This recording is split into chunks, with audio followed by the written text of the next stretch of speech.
In this video help, we're going to be covering the store report. The store report is an individual report set of 3 different reports for sales. You have to have a username and ID for a store, and it's restricted to a store in order to see your particular store's sales reports. And in this case, if I'm in store 1, I cannot open up and see the store 2 records. They'll be obliterated, so I can't see them. So let's go ahead and see store 1. In store 1, when you come to this screen, this is the find and search for invoice information. And basically what we're going to do here is we're going to start a find using what it says here, do this first. The instructions are down here showing you that information. So what I'm going to do is I'm going to click this button. I'm going to pick store number 1. As you can see in the line that drops down next, that there is a store invoice for store number 1 and one for store number 2. Now, these are also the dates and the customer information. And what you're going to do is you're going to pick something appropriate to what you want to do. Now, in this case, if I wanted to just see this invoice, which is invoice number 2 for store number 1, I could run that. If I wanted to run any other store's information, it would give me an error when I try to do that.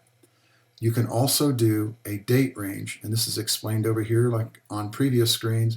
You would put in greater than or equal to and the actual date, replacing the red date symbol, and less than or equal to and the date. So for example, if I want to see all invoices for store 1, I could do that, or I can enter a date range. So if you're doing a day's records for today, or if you're doing a week, month, quarter, or whatever, that would, which you put in here would be the date range that's appropriate for the report that you want.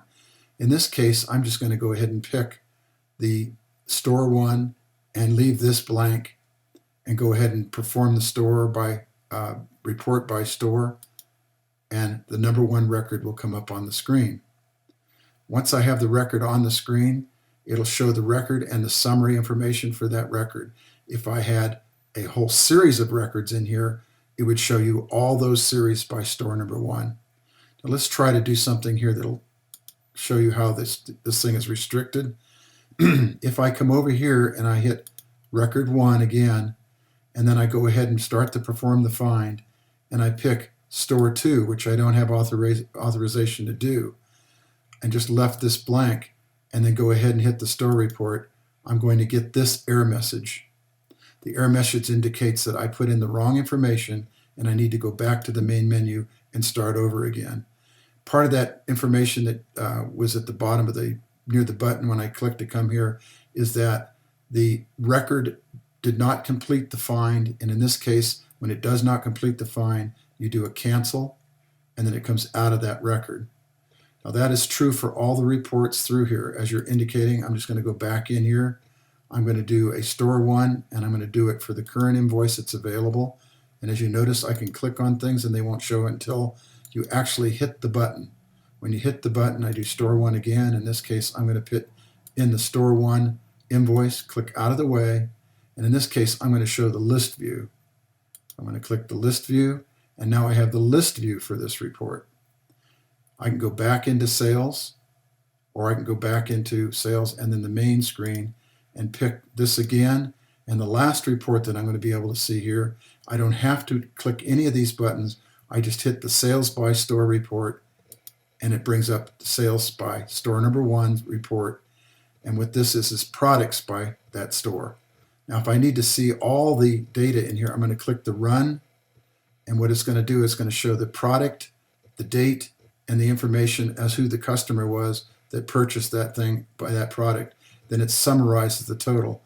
If I'm looking at sales by product, I could have put in a date range, but in this particular thing, it's going to show all of the records for all of this.